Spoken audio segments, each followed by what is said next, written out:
coming out for today's webinar. This session is being recorded, so please be sure to share it with those who wanted to be here but were not able to join us live.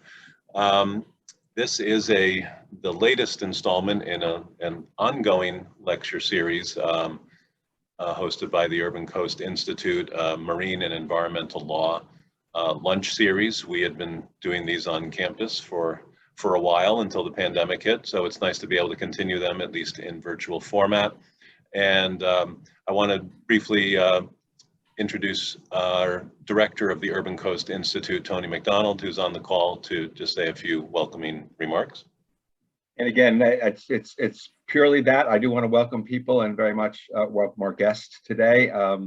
I think we are at kind of a critical time, and there's really some really fascinating work going on really right now, thinking about not only climate and the upcoming convention, but how that impacts every aspect of our lives. And that really goes to, I think, really recognizing, perhaps in a way we never have before, that there are issues of inclusion and diversity and equity that we really have completely put on the back burner and need now to be front and center on the discussion, not an afterthought. I think there's a lot of issues recognizing, again, how incredibly important and dynamic the ocean is in the whole climate and human space. So again, very happy to Randy for helping to organize this session, and particularly to our guests for joining us today. So thank you, Randy. Thank you, Tony. And at this time, it's my pleasure to introduce our featured speaker today, Dr. Angela Abolhassani. And I had the pleasure of meeting Angela 5 years ago when I was giving a series of lectures at University of Tasmania. And she was pursuing her PhD at the time, and just really a delight to meet then, and even more delightful this year when I found out that she was affiliated with the University of Washington Ocean Nexus program, and we had just connected with Dr. Yoshi Oda there as a speaker for our Global Ocean Governance series in the spring. So just by chance, 5 years after the fact, was able to reconnect with Angela and learn about her exciting work in this area of fisheries management, particularly with respect to tuna, and the emphasis on equity in this space is really an exciting and growing area of emphasis, and one that, having taught ocean and coastal law for many years, was not on my radar. So I'm very excited to learn more about what her research is, and this growing dynamic of injecting equity into the fisheries management discussion. And I saw a quote on a webinar yesterday on the University of Washington's Ocean Nexus webinar that was fisheries management is about people, and it's something that I hadn't thought about. I always thought fisheries management was about the fish. So it's important to have that lens as we hear the presentation today. And also the format, we're here just for an hour, and I want to reserve the final 20 minutes for Q&A, and I would be grateful if you submit your questions through the chat feature at any time during the presentation, and then I will moderate the discussion at the conclusion of the presentation so we can have a good dialogue on these issues. So Angela, the floor is yours. Okay, great. Hello, everyone. Thank you for coming. I'm just going to share my screen here. Okay, yes, so my name is Angela Abolhassani, and I'm a postdoctoral fellow with the Ocean Nexus Center at the University of Washington, which Randy mentioned. I've researched transboundary tuna management with a focus on equity for 8 years now, and I'm excited to share my research with you today, which is to say I'm excited to talk about my obsession with all things tuna. So yes, I'd like to thank Randy and Tony and UCI for this opportunity to share my research with you. To give you a little bit more background on myself, as Randy mentioned, I completed my PhD last year with the University of Tasmania in Australia. And my research was actually an interdisciplinary project between the law school,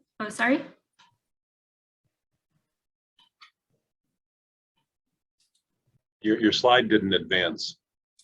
Oh, sorry.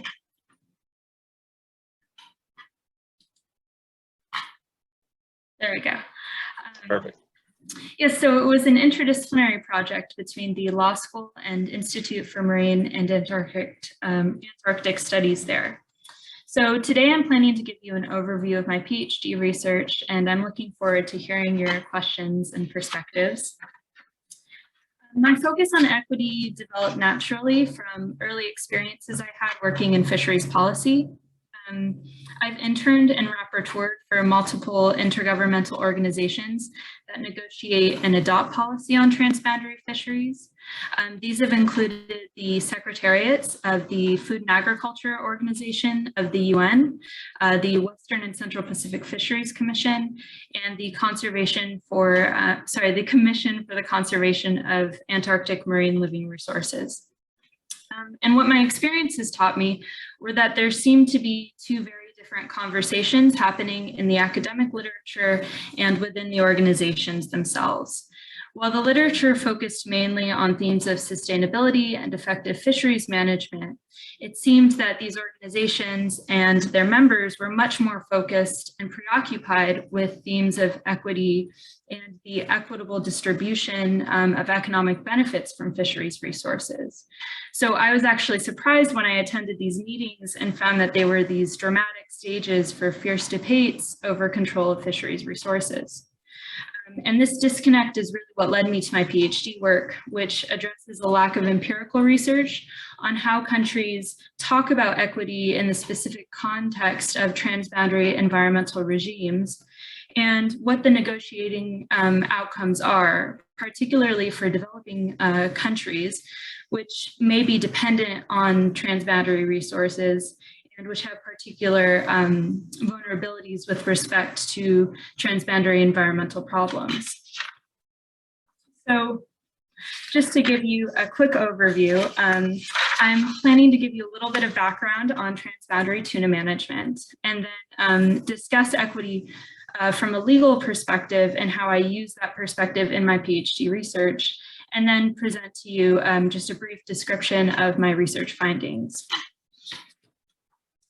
So here you can see a map of the distribution of world tuna stocks. These are the major commercial species, which include tropical tunas like big eye, skipjack, and yellowfin, as well as temperate tunas like albacore and bluefin. You can see that the largest concentration of tuna fish stocks are really in the equatorial band of the world's oceans. So tuna embark on the longest migrations of any fish species in the world. And on these migrations, they cross national and international boundaries established under international law. Because of this boundary crossing behavior, tuna are considered a transboundary resource. And like other transboundary resources, such as water, oil, and forests, they are managed through the establishment of resource sharing treaty regimes between countries.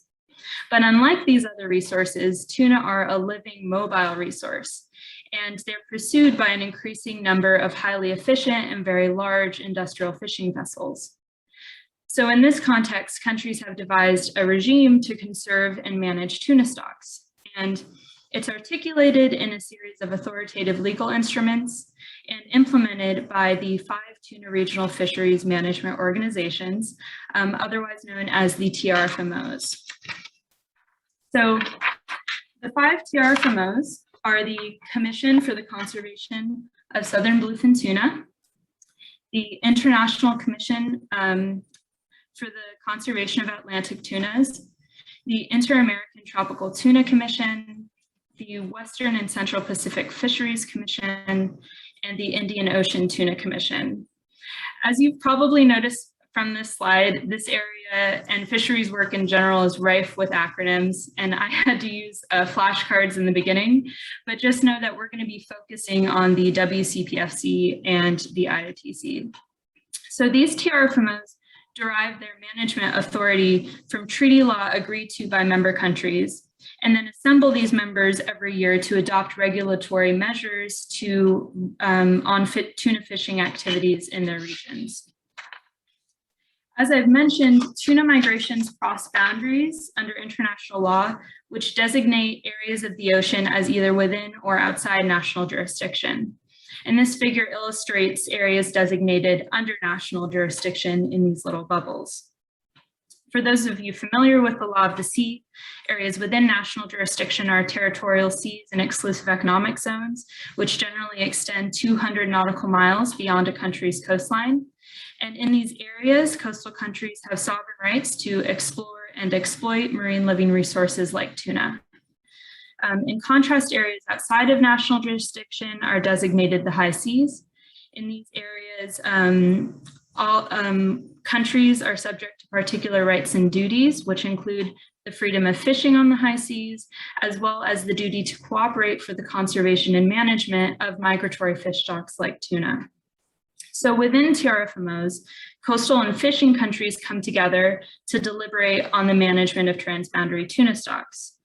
For the majority of TRFMOs, memberships are larger, which means more than 20 members, and combined majorities of developing coastal countries from the Atlantic, Indian, and Pacific Ocean regions. These countries are combined with a minority of the world's foremost industrialized fishing powers, which are China, the EU, which often is representing French and Spanish fishing interests, Japan, South Korea, Taiwan, and the US.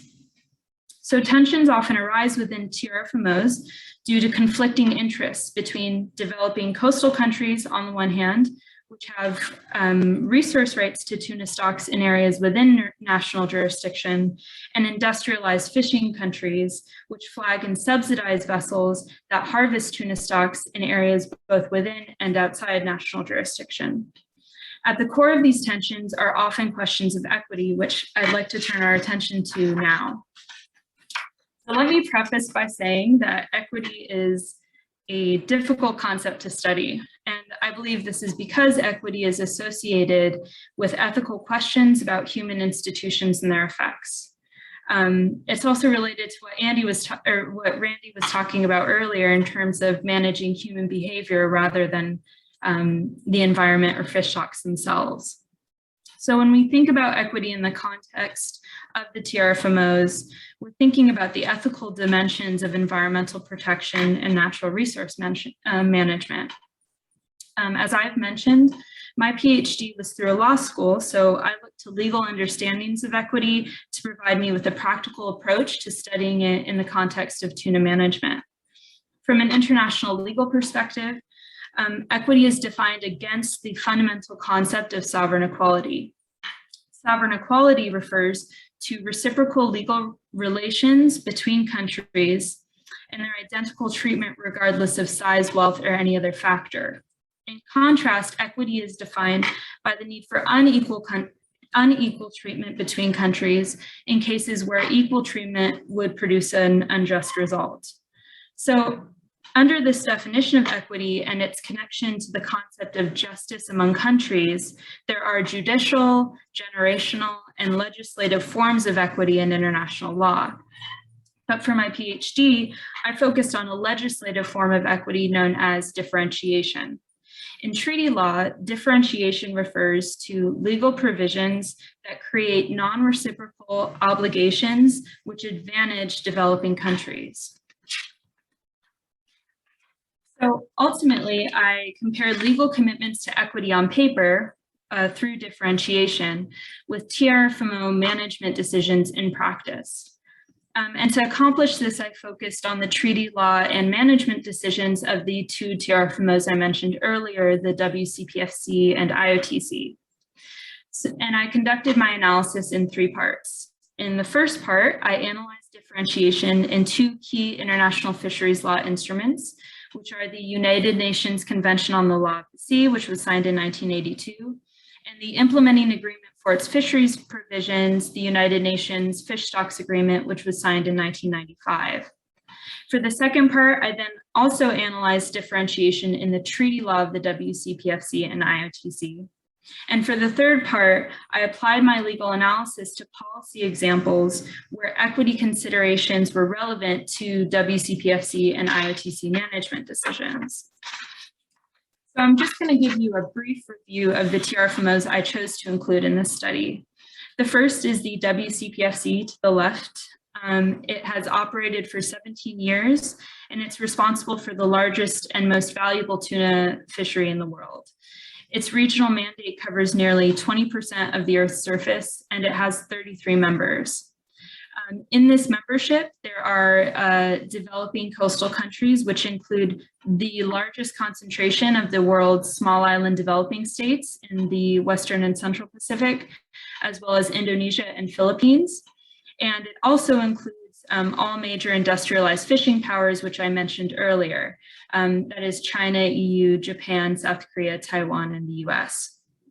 For our purposes, it's important to know that the WCPFC is the youngest TRFMO, and its legal framework reflects modern principles of transboundary fisheries management. And this is primarily because its founding agreement, the WCPF Convention, was signed and adopted after the United Nations Fish Stocks Agreement. In contrast to the right, the IOTC is older, and it has operated for a quarter of a century. It is unique among the TRFMOs in that it was established under the auspices of the United Nations Food and Agriculture Organization, and so is considered part of the UN system. And it's responsible for the second largest tuna fishery in the world. The IOTC has 31 members, and in terms of developing coastal countries, it has a large diversity, which includes East African countries, Middle Eastern countries, as well as Southeast Asian countries, and then also small island developing states in the Southern and Central Indian Ocean. And then in terms of industrialized fishing powers, it has most but not all of them. So its membership does not include the US, which does not have fishing interests in the region. And it also doesn't include Taiwan because they've had issues being incorporated as full members because the UN system does not recognize Taiwanese statehood. So compared to the WCPFC, the IOTC has a much less modern legal framework, and members have been discussing an update for over a decade, but this is yet to materialize. So its founding legal agreement, the IOTC agreement, is more based on the United Nations Convention on the Law of the Sea. And the differences in the legal frameworks between these two TRFMOs are really evident in, and also their approach to differentiation is evident upfront in their preambular language. So for example, in the preamble to the WCPF Convention, we have references to very specific and focused themes, such as developing coastal countries, special interests, needs, vulnerabilities, and dependencies. And that's reflective of language in the UN Fish Stocks Agreement. And then in the IOTC preamble, there's reference to much broader themes, such as a just and equitable international economic order. And that's reflected in the United Nations Convention Law of the Sea. So it's important to flag these differences between their legal frameworks early on. So in the first part of my analysis of broader international fisheries law, I found there were three objectives that really guided differentiation in transboundary fisheries management. And again, I was analyzing specific provisions that differentiated obligations to advantage developing coastal countries. And the first objective was to support the effective participation of developing coastal countries in transboundary fisheries management. The second objective was to protect the food security and livelihoods of vulnerable and fisheries-dependent coastal populations in developing coastal countries. And finally, the third objective was the promotion of coastal developing countries' access to high seas fisheries. So for the second part of my analysis, I looked at differentiation in the treaty law of the WCPFC, and I found that they articulated differentiation with respect to both the outcomes and processes of transboundary fisheries management. I just want to note up front that this figure and my explanation are really meant to provide sort of general themes of differentiation in TRFMO treaty law, but the reality is much more complicated, and WCPFC and IOTC treaty law differ in important respects. Nevertheless, both TRFMOs articulate differentiation with reference to the outcomes of their management decisions, and this was often articulated in terms of factors that needed to be taken into account in management decisions, such as the special interests, needs, and dependence of developing coastal countries with respect to migratory fish stocks. And then both TRFMOs also applied differentiation to two types of processes. The first were consultative processes with developing coastal countries before and after management decisions. So this referred to consultation with developing coastal countries before proposing a management decision, and then also assistance with implementation after a management decision was adopted. And then the second type of processes were various administrative and institutional practices, and these provisions referred to things like different budgetary contributions, the need for representation on subcommittee leadership, as well as certain capacity building activities in technical areas of fisheries management, such as data science and compliance for developing coastal countries. So for the final part of my analysis, I used the three objectives I found for differentiation in international fisheries law to guide my selection of policy examples of management decisions in both TRFMOs. For the first objective, which was support for effective participation, I focused on long-term funding of special funds that both TRFMOs had established to support the effective participation, which is to say the attendance of delegates from developing coastal countries to TRFMO meetings. So for the WCPFC, this was the Special Requirements Fund, or SRF, and for the IOTC, this was the Meeting Participation Fund, or MPF. For the second objective, which was the protection of vulnerable and fisheries-dependent coastal populations, I chose to focus on management of stocks, which required the TRFMOs to both limit catches while at the same time maintain the delivery of economic benefits to coastal communities. And for the WCPFC, I focused on the South Pacific albacore stock, which sources domestic fishing activities, including artisanal and longline fisheries, as well as supplies local canneries.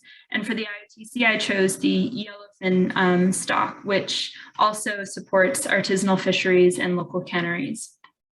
And finally, for the third objective, which was to promote high seas fisheries access, I focused on negotiations that are currently underway in both TRFMOs for long-term quota allocations. So in the WCPFC in 2017, they committed to negotiating long-term quota allocations on the high seas for the purse seine fishery and big eye stock. And then the IOTC has actually been negotiating a long-term quota allocation system for over a decade. So I'll just briefly review like some findings from these policy examples, but for the first objective, effective participation, both of these funds had been depleted in the early 2000s, and there was debate among members where developing coastal countries were arguing that they needed to continue to be funded to support their effective participation, and industrialized fishing countries were arguing that to replenish the funds, they should either be voluntary, which was what was argued at the WCPFC, or funded by all members, which was argued at the IOTC. And ultimately, that idea of funding these funds through long-term funding in the budgets and being shared by all members was the outcome. So by default, what ended up happening is developing coastal countries in both TRFMOs are now responsible for supporting not only their own effective participation, but that of other members through their membership contributions. And for the second set of policy examples, I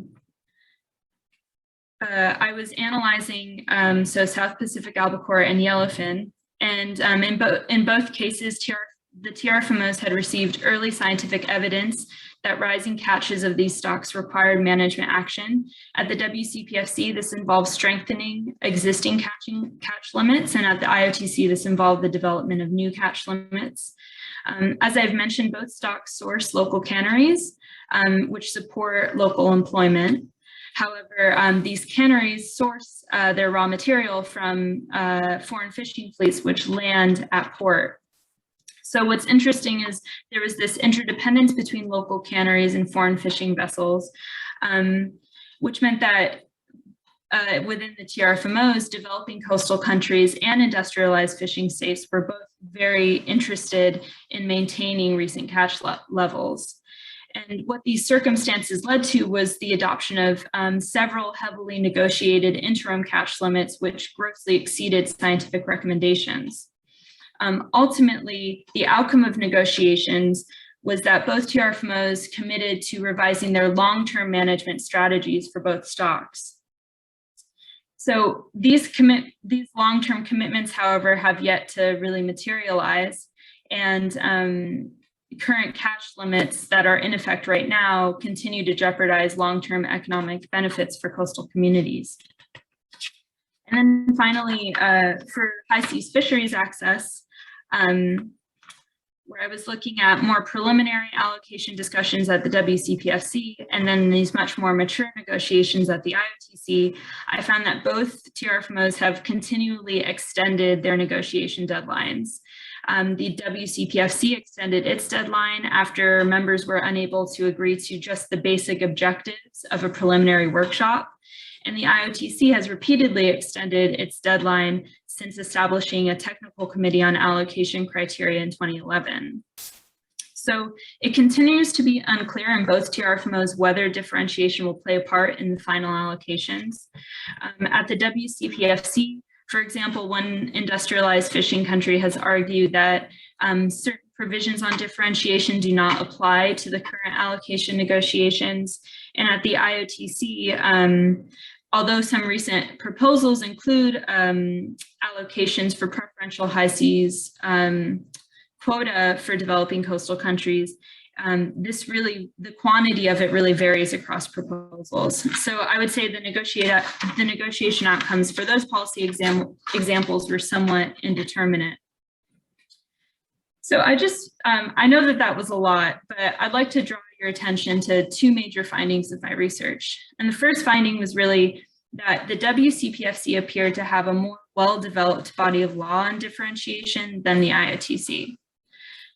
But perhaps most surprisingly, despite having these differences in their legal frameworks, both TRFMOs really performed poorly in similar ways when it came to applying differentiation to management decisions.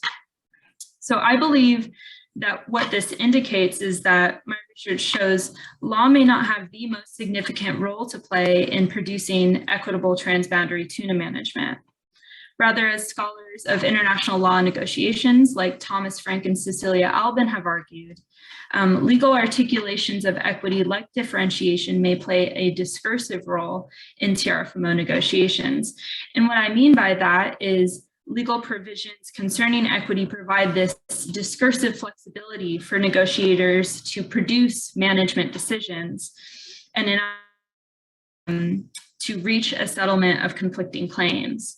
This means that differentiation is repurposed to achieve compromises in negotiations rather than to produce equitable tuna management decisions.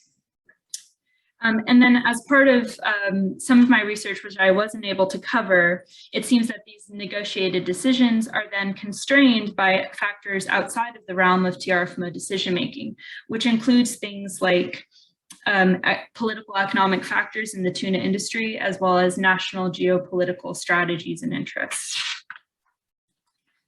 So I think my research findings ultimately beg the question of where we might look to for a path for creating equitable tuna management. And I think that there are actually a number of examples from fisheries management that we can pull from where equity is directly and concretely prioritized. One of these examples is the idea of community development quotas, or CDQs. CDQs have only been implemented in the domestic context in the US and indigenous communities in the Bering Sea region of Western Alaska. So the idea of the CDQ is a quota set aside and assigned to coastal communities for the purpose of developing fisheries-based economic activity. And many researchers have argued that CDQs help to really institutionalize equity concepts in fisheries management. And so right now, CDQs, there's sort of this picture to the right, they're implemented through indigenous corporations, but one can imagine translating this idea to the international context into the TRFMOs, especially as they advance these negotiations on long-term quota allocation systems. Another example I'd like to point to is the Maldivian pole line tuna fishery, which is a significant source of eco-certified canned tuna. Pole and line fishing centers around this idea of one pole, one fish, and it often involves fishermen fishing on a school of typically skipjack tuna from the helm of a vessel. And this form of fishing is less economically efficient than most industrial fishing practices. However, it does secure stable livelihoods for local fishermen in the Maldives. And the national government helps to subsidize the fishery in order to protect their income from fluctuations in global tuna markets. So while this is a very specific case, and there are specific circumstances that apply to the Maldives, I think this is the kind of thinking that may be required to improve the equitability of transboundary tuna management. So that's it for me. I look forward to your questions. Thank you for your time.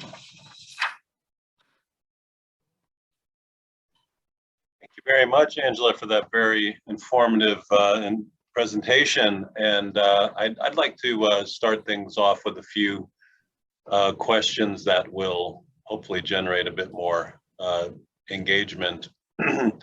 The first is, at a broader level, this concept of differentiation is very common in climate change diplomacy. And in that context, it's about the developed countries taking more responsibility for addressing climate change based upon their economic security and their technological sophistication. You referred to differentiation in the tuna management context, and in what sounds like a slightly different format. And I'm wondering, if you could explain that a bit more, what differentiation really means, and if there is any deliberate recognition of what differentiation means in other environmental management contexts, and if it has any value for the tuna management context. Yeah, of course. So this is a question that I appreciate, because I very intentionally chose differentiation as opposed to this other concept in international law of common but differentiated responsibilities. And that concept does refer to that idea of historical responsibility. However, differentiation is actually a broader concept. And the reason that I decided to do that is because ultimately the TRFMOs are resource sharing regimes. So that means that they're not just dealing with environmental protection, which is to say duties with respect to the environment, but rights, which is to say differentiated rights to tuna stocks. And so the other thing that's kind of interesting in the tuna context that led me to choose this broader concept is historical fishing rights are oftentimes the starting point for a lot of quota allocations and a lot of discussions about this resource sharing. So I'd say that in that context, we're a little bit backwards in terms of having this discussion of historical responsibility and whether, you know, the actions of industrialized fishing countries have oftentimes brought these stocks to being at full exploitation levels. But I really wanted to make my research relevant to what was in the existing law And there isn't a lot in the existing law, at least in this like area of tuna fisheries, where there's discussion about that historical responsibility.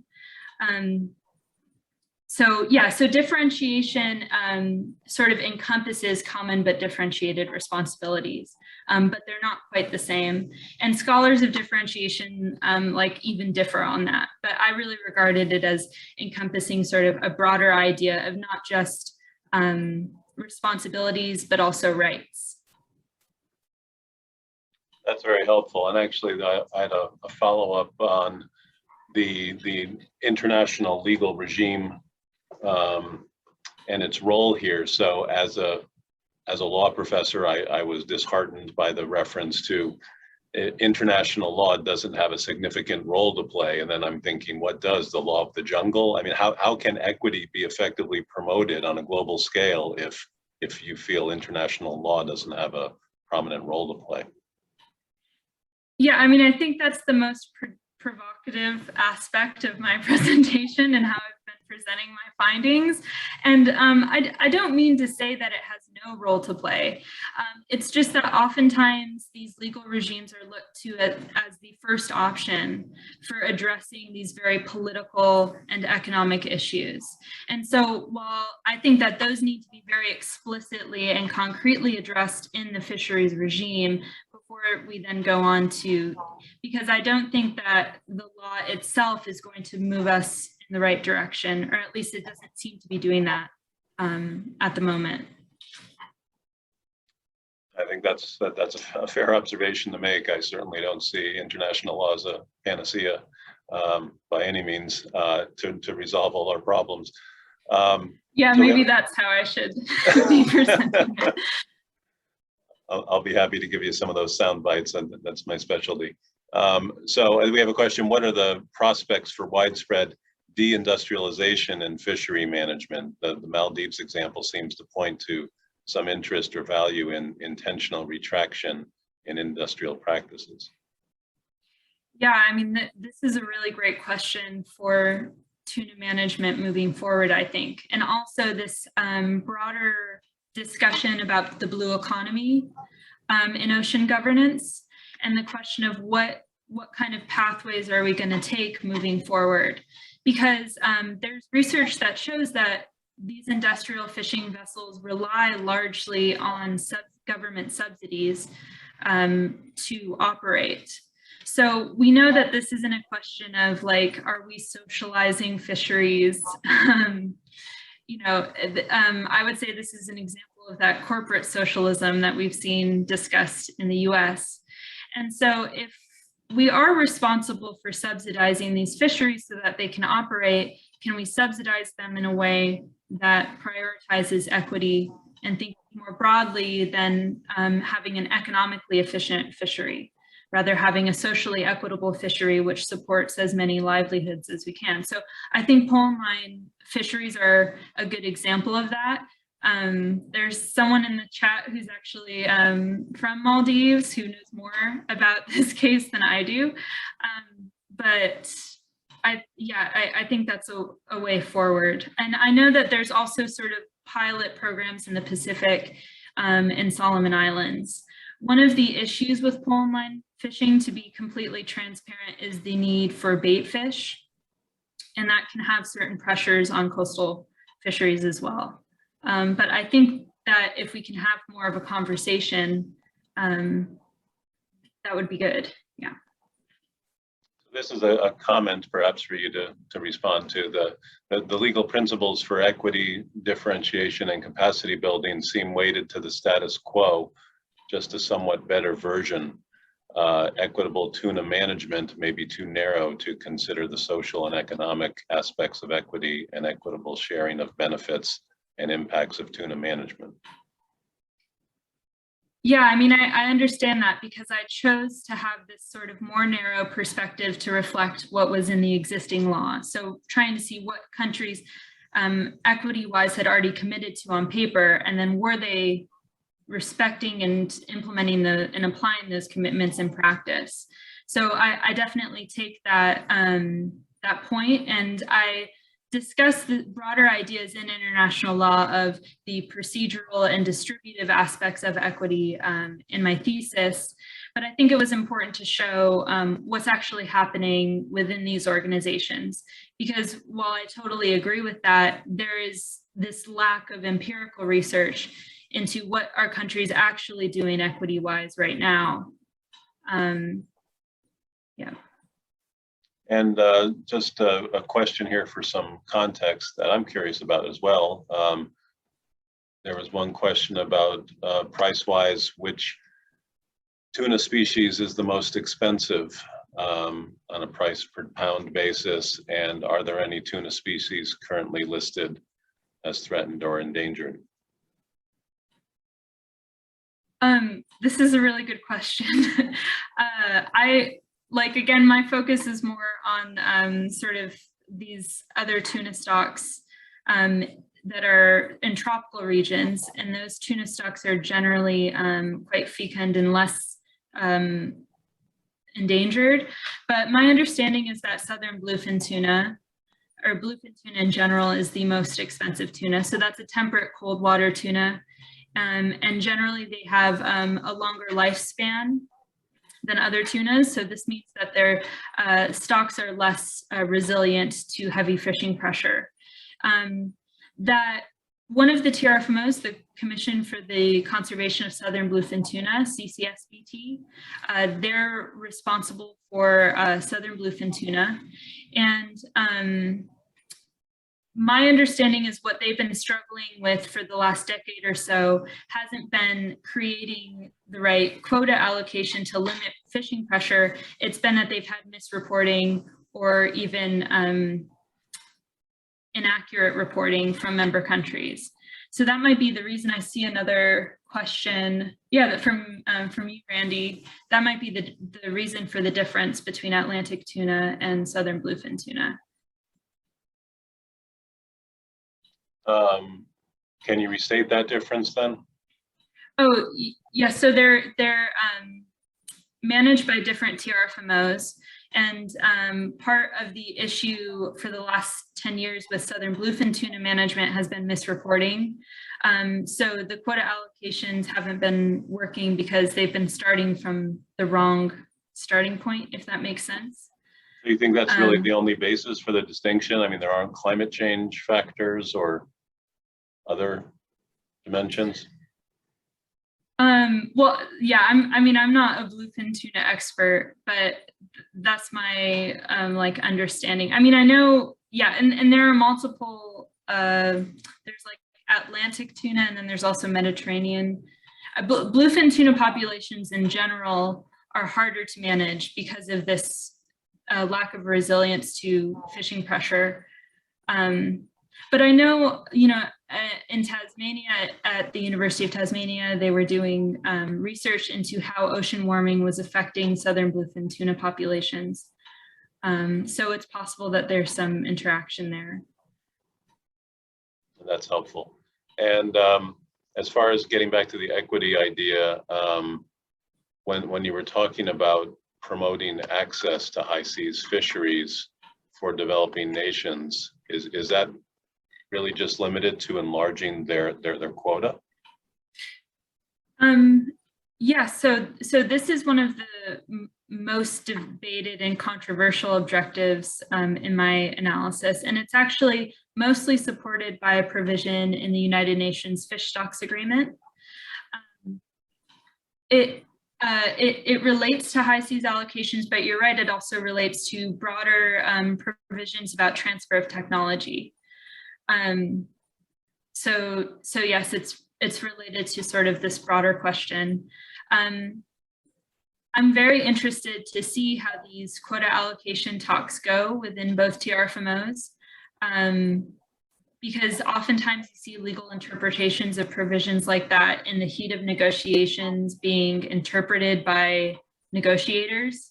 And I'm sure there are some negotiators from the EU and even the US who would argue that, international fisheries law does not support that objective. But it is in what is on paper, so. And you had a slide that also referred to protecting vulnerable communities. What sort of measures are being employed there? Because that gets me to think about climate justice efforts on the climate change side of things, and how adaptation law and policy is focused on making sure that those that are disproportionately burdened by climate change have resources to diminish the impact on their communities. Yeah, I mean, so I would argue that there's not a lot being done by the TRFMOs to address that obligation. It's also included in the United Nations, well, it's included in both the United Nations Convention on the Law of the Sea and the United Nations Fish Stocks Agreement. And there's also references to small scale, like in terms of what's included in those coastal populations, there's references to small scale artisanal and indigenous fishers and women fish workers. There's an interesting consensus in the literature on tuna management that, you know, coastal communities don't have that much interaction with these big industrial offshore fisheries. But as my second set of policy examples showed, I think that there is very much a relationship, even if which relates to, first of all, the impact of those fisheries on artisanal and domestic fisheries, and then also the impacts on the supply on these like local canneries. So there is a connection there, but I don't think that the connection, and the connection is in the law, but I don't think the connection is being made in practice. Right, and that speaks to your previous point about how much can the law do.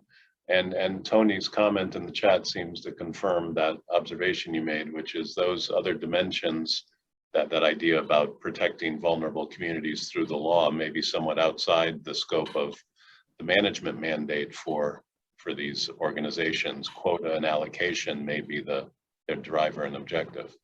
Well, yeah, I mean, but what's interesting is that the law that is supposed to guide these organizations does explicitly name those coastal populations. So even if they don't recognize and practice it as such, it is there in the law.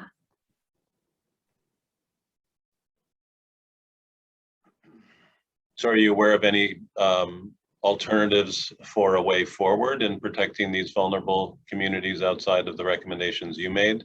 Anything that's being discussed in the literature or in diplomatic circles? In terms of tuna fisheries? Yeah. That's the reason I'm trying to start this conversation.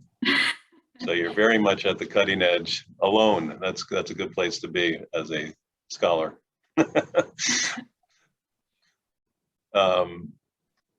So we have another question. Thinking back to your slide comparing the preludes, what prompted you to select the more recently established WCPFC and IOTC?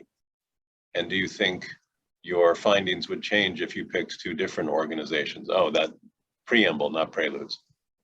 Yeah, that's a great question. Thank you, Anne.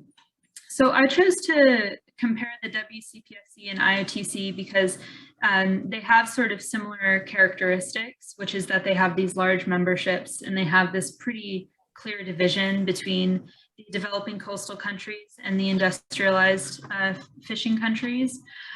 They also are responsible for similar sort of tuna stocks. There are differences between them, but this comparison hadn't really been done before in the literature. Oftentimes the literature will compare all 5 TRFMOs, but I was really interested in focusing on these 2 in particular, and also because they are at the cusp of these long-term quota allocation systems.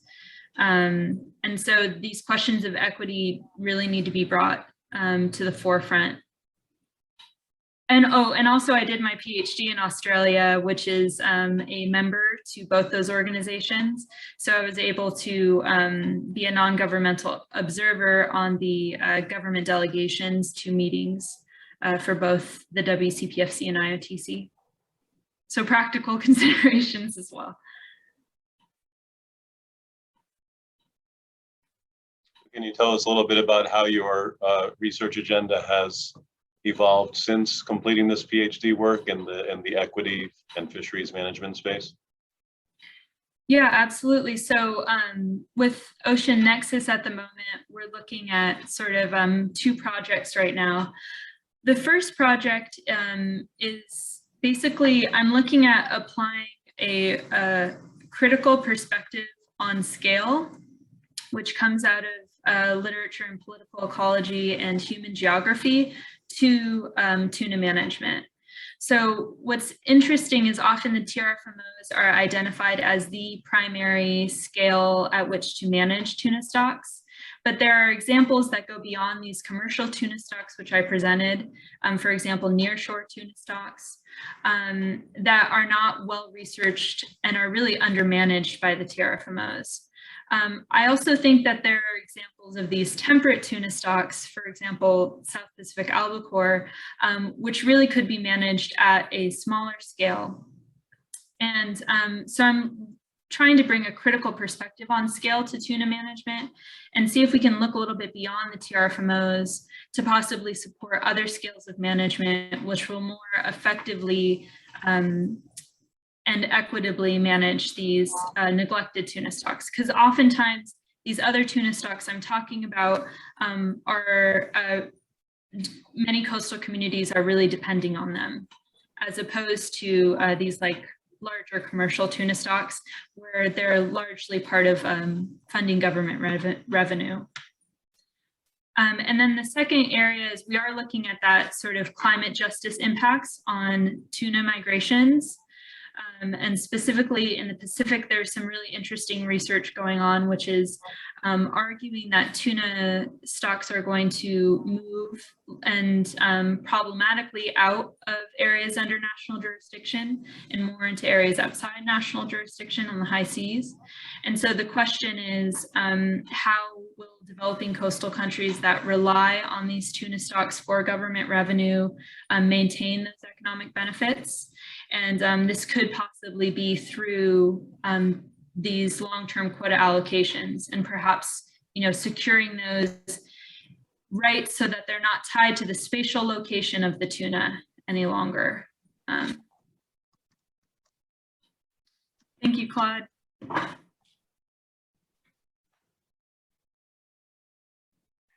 Any other questions anyone wants to pose by just jumping in before we wrap up?